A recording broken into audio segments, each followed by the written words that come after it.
Bonjour à toutes et à tous, et bienvenue dans cette nouvelle chronique de la Terre du Milieu qui va traiter de la contrée sauvage. Commençons. La contrée sauvage, ou Rhovanion en langage elfique, était le nom de l'immense plaine qui s'étendait entre les monts brumeux et la rivière courante.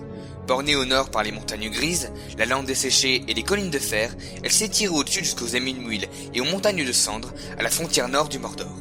Elle était traversée du nord au sud par le fleuve Anduin, qui longe d'abord les monts brumeux, puis contourne les hautes terres du plateau, avant de creuser son lit à travers les Emyn-Muil et de poursuivre son cours vers le sud. À l'ouest du Rhovanion se trouvaient les contreforts des monts brumeux.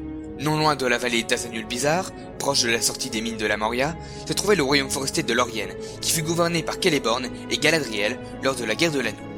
Plus au sud, le champ du Kalembrand s'étendait jusqu'à la forêt de Fangorn, domaine des Ents.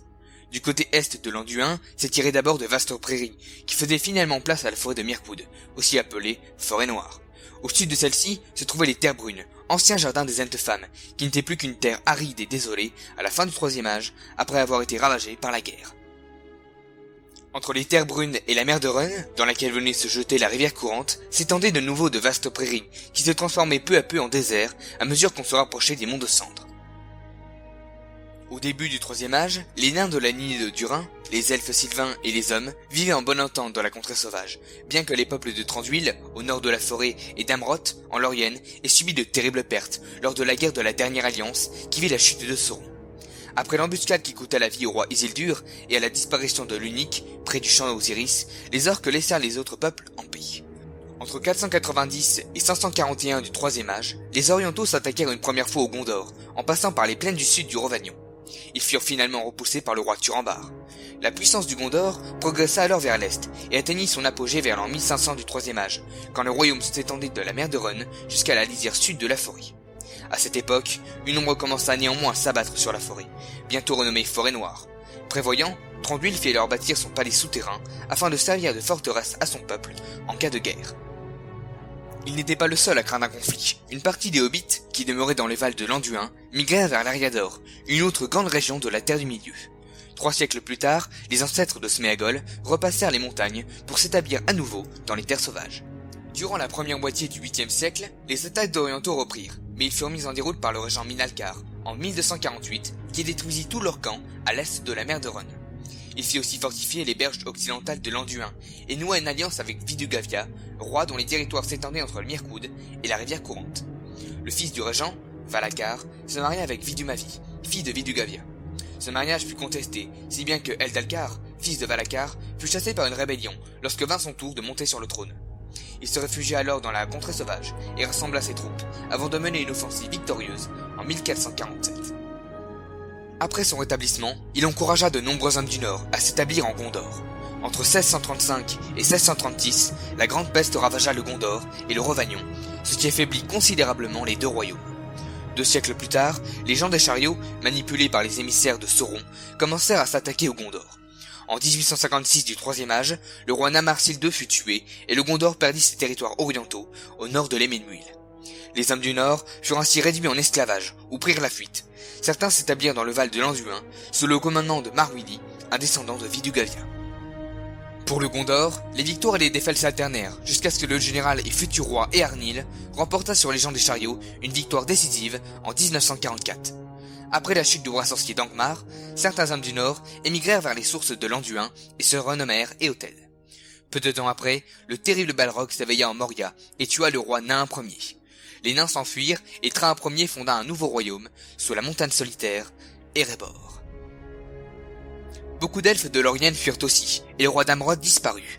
Celeborn et Galadriel s'installèrent en Lorien pour veiller sur son peuple. En 2063, Gandalf s'aventura une première fois à Dol Guldur, et le nécromancien partit se réfugier dans l'Est, d'où il ne revint que 4 siècles plus tard. Les gobelins commencèrent alors à coloniser les monts brumeux. En 2510 du Troisième Âge, gobelins et orientaux envahirent le nord du Gondor, et ne furent vaincus que par la vaillance des Éothèdes, sous le commandement d'Éorl. Avec l'accord de l'intendant Sirion, les Éothèdes s'installèrent en Calénardon, qui fut par la suite renommé Rohan. Pendant ce temps, les dragons se multiplièrent dans les montagnes grises, et chassèrent les nains. En 2770 du Troisième Âge, Smaug attaqua le Val et la montagne solitaire.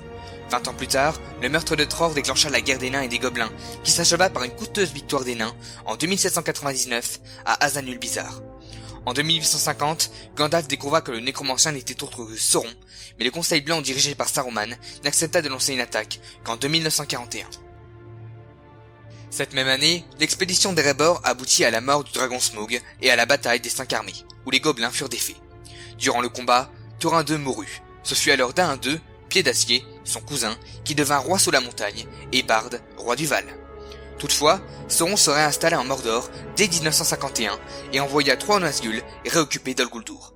En juin 3018, la guerre de l'anneau éclata. Sauron attaqua le Gondor. La contrée sauvage fut elle aussi lourdement touchée par la guerre. La Lorienne fut attaquée à 3 reprises en juin 3019, tandis que Thranduil dut repousser une attaque de son côté. Le Val fut envahi, forçant les survivants à se réfugier dans la montagne solitaire, qui fut assiégée. La destruction de l'anneau permit la victoire des peuples libres. Celeborn s'empara de Dol Guldur, qui fut rasé par Galadriel. L'armée nord de Sauron fut mise en fuite par les assiégés d'Erebor. Après la guerre, le royaume de Thranduil s'étendait sur tout le nord de la forêt, qui fut renommé le Bois de Vertefeuille. Celeborn prit toute la partie sud, rebaptisée Lorien orientale, tandis que la partie centrale de la forêt fut donnée aux Béronides et aux Forestiers. Quelques années après le départ de Galadriel, Celeborn partit s'installer à Foncombe et la Lorienne fut presque déserte.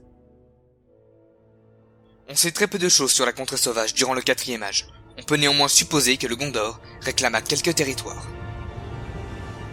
Voilà, j'en ai fini avec cette chronique sur la contrée sauvage. J'espère qu'elle vous aura plu. Si c'est le cas, n'hésitez pas à la partager autour de vous et à vous abonner à la chaîne.